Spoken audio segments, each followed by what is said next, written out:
নমস্কার, রম্য গল্পমালায় সকল শ্রোতা বন্ধুদের জানাই স্বাগত।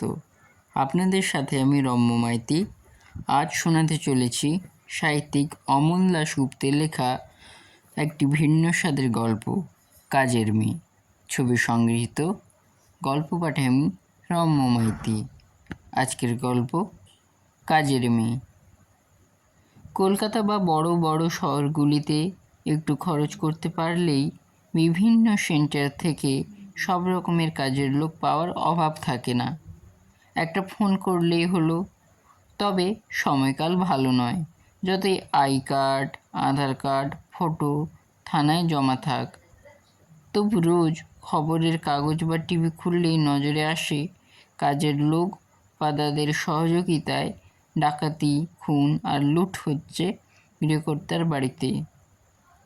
7 বছরের ফুটফুটে ছোট্ট মেয়ে অনুষ্কাকে নিয়ে অধ্যাপক ডক্টর প্রণব দেবনাথ আর শিক্ষিকা নবনীতা দেবীর সংসার।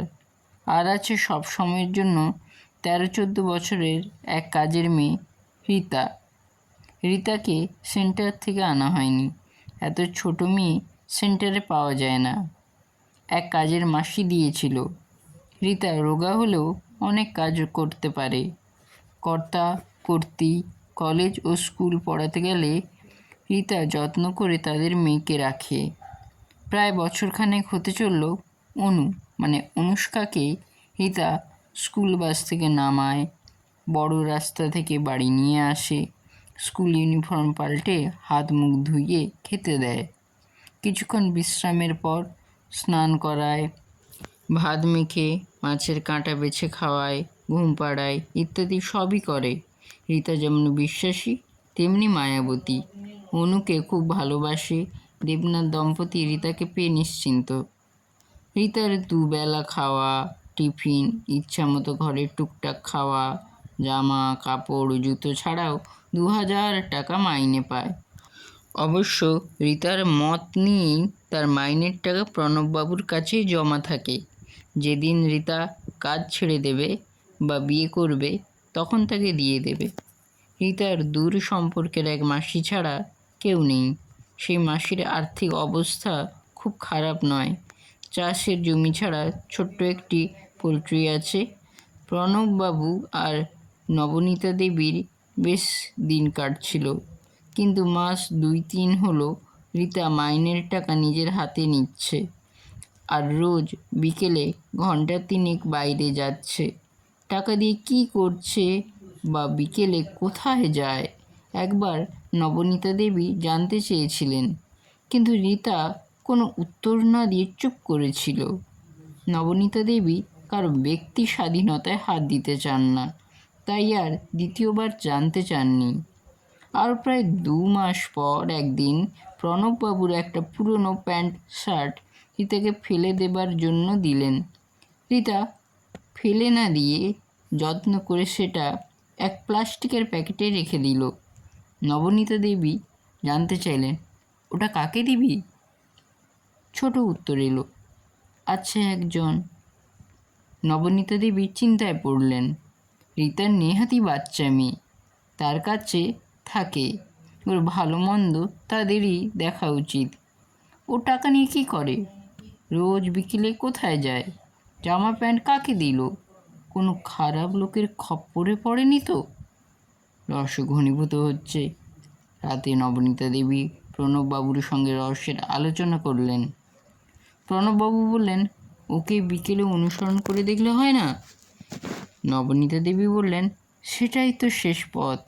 তাছাড়া যদি দেখে ফেলে বা বুঝতে পারে তবে খুব ছেলে মানুষই আর লজ্জার ব্যাপার হবে। চিন্তাগ্রস্ত প্রণববাবু বললেন, তা না হলে রীতা তো ওর বাক্সের তালা দেয় না, একবার দেখলে হয় না টাকা আছে কি না? আমরাই তো ওর অভিভাবক, ও ছেলে মানুষ, ওর ভালো মন্দ তো আমাদেরই দেখা উচিত। ঠিক হলো, বিকেলে রীতা যখন থাকবে না তখন ওর বাক্সের ভিতরে কি আছে দেখা হবে। পরদিন ছিল শনিবার। প্রণববাবু আর নবনীতা দেবী 3টের মধ্যে বাড়ি চলে এলেন। রীতা বিকেলে বেরিয়ে যেতেই তার বাক্স খুলে দেখলেন 1 প্যাকেট কমপ্ল্যান, 2টো হরলিক্সের বোতল, চিকেন স্যুপের 2টো প্যাকেট, নিজের জামা কাপড় ও সামান্য সাজার জিনিসের সঙ্গে এক পাতা টিউবারকিউলোসিসের ক্যাপসুল, যা টিবি রোগীকে দেওয়া হয়। তারা বুঝল রিতার টিবি হয়েছে জানলে তাকে কাজে রাখবে না, তাই গোপনে নিজের ডাক্তার দেখিয়ে চিকিৎসা করাচ্ছে, ভালো খাবার লুকিয়ে খাচ্ছে। নবনীতা দেবী অবাক হন। রিতা তো ভালো মেয়ে বলে জানেন, অনুকে কত ভালোবাসে। কাজ চলে যাওয়ার ভয়ে কিছু বলছে না হয়তো।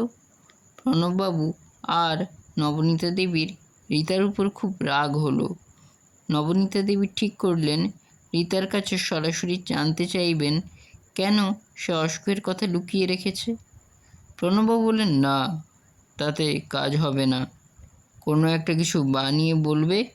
তার চাইতে কালকেই গোপনে ঘুমটা দিয়ে বিকেলে তুমি রিতাকে অনুসরণ করে দেখো কোথায় যায়, কোন ডাক্তার দেখায়। পরদিন রবিবার বিকেলে পরিকল্পনা মতো নবনীতা দেবী ঘোমটা দিয়ে দূরত্ব রক্ষা করে রিতাকে অনুসরণ করতে দূরে বিশালাক্ষীতলা বস্তিতে এসে দেখলেন রিতা একটা ছোট টালির ঝুপড়িতে ঢুকল।